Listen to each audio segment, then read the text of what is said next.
niining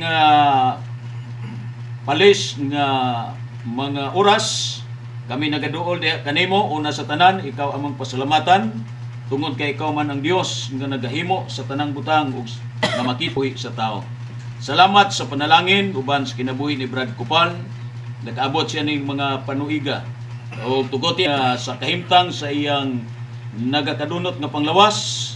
Apan liguna hinaot nga siya makabaton og dugang pagtuo, dugang pagsalig, labaw sa tanan ang dugang paglaom aron siya magkalahutay hangtod nga siya imong maabtan sa ikaduhang pagbalik sa imong bugtong anak nga dunay pagtuo, masaligon nga siya kauban kanamo, makasugat ni kanimo di ang mga kapanganuran sa langit nga ikaw magasaad nga dalhon ngadto sa ginharian walay katapusan. Tabangi si amahan nga siya makabaton og dugang kasiguruhan, pabantay siya sa mga manulunda, maingon man sa kining tibok nga panimulay.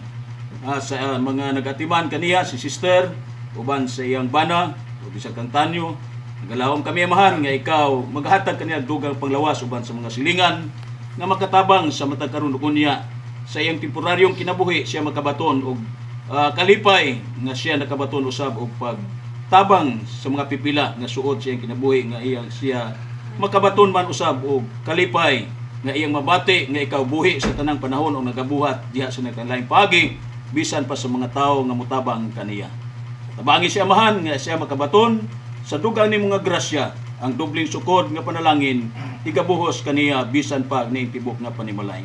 Salamat sa imong pagtubag kay kining tanan am ginatugyan pinaagi sa pangalan ni Jesus. Amen. Amen. Brad. Amen. Salamat sa bungod. Salamat sa Amen.